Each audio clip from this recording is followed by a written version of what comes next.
Assalamualaikum warahmatullahi wabarakatuh. Perkenalkan, nama saya Nura Syifa, siswi kelas 12 SMA Negeri 1 Sebatik. Pada kesempatan kali ini saya akan melakukan praktikum mengenai pengaruh cahaya matahari terhadap pertumbuhan tanaman, khususnya tanaman kacang hijau.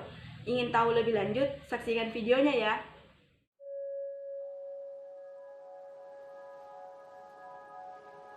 Latar belakang. Setiap makhluk hidup pasti akan mengalami proses pertumbuhan dan perkembangan. Begitu juga dengan kacang hijau.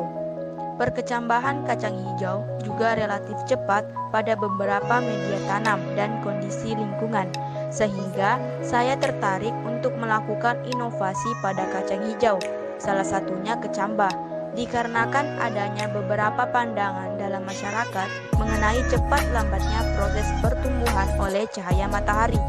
Kecambah merupakan salah satu tumbuhan yang multifungsional. Selain dapat digunakan sebagai sayuran, juga sebagai makanan tambahan pada masakan Nusantara.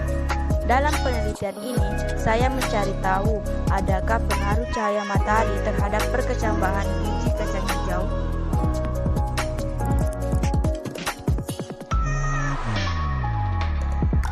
Rumusan masalah. Apakah cahaya mempengaruhi proses perkecambahan pada kacang hijau? Tujuan penelitian. Sesuai dengan rumusan masalah, maka tujuan dari penelitian ini adalah untuk menjawab permasalahan yang dikemukakan di depan, yaitu 1. Untuk mengetahui pengaruh yang diberikan cahaya matahari terhadap pertumbuhan kacang hijau. 2. Untuk mengetahui perbedaan tumbuhan pada kacang hijau yang terkena cahaya matahari dan tidak terkena cahaya matahari langsung. Manfaat penelitian. Sebagai laporan praktikum, ini juga diharapkan sebagai acuan untuk menghadapi permasalahan dalam kehidupan sehari-hari.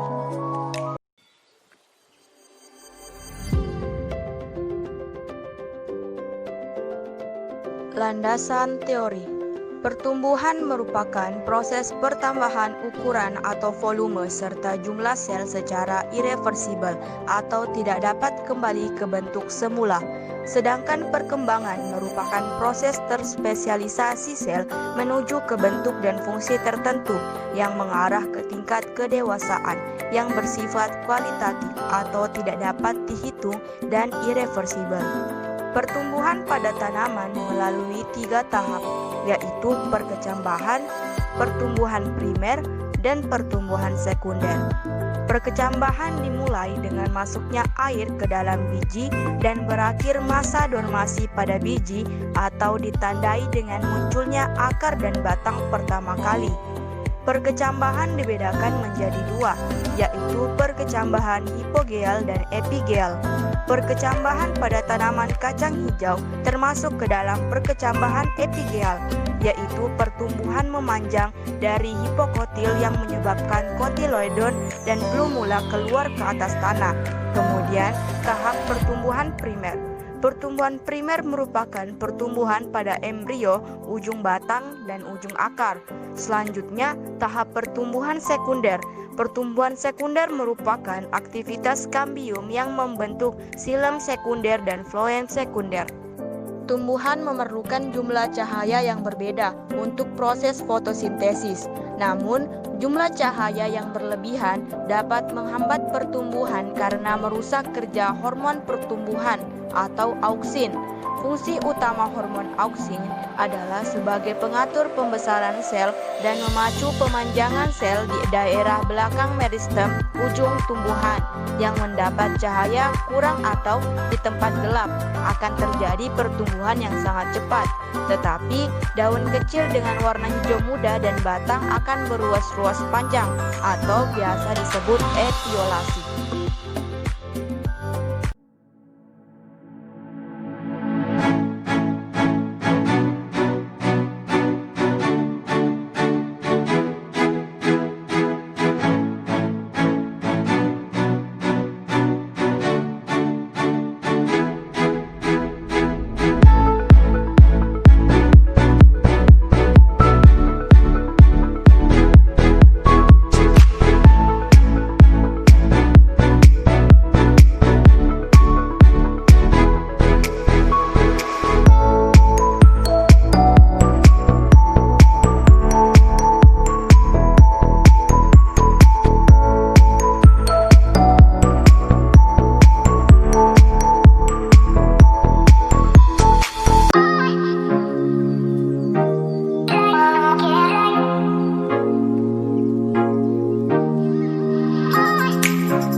Pembahasan.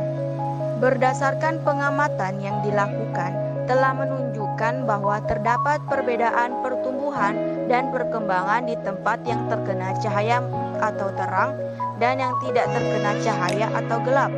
Hal ini menunjukkan bahwa cahaya mempengaruhi pertumbuhan dan perkembangan kacang hijau. Apabila ditanam di tempat gelap, maka tanaman kecamba akan tumbuh lebih panjang daripada normalnya. Peristiwa itu terjadi karena pengaruh fitohormon, terutama hormon auksin. Fungsi utama hormon auksin adalah sebagai pengatur pembesaran sel dan memacu pemanjangan sel di daerah belakang meristem ujung. Hormon auksin ini sangat peka terhadap cahaya matahari.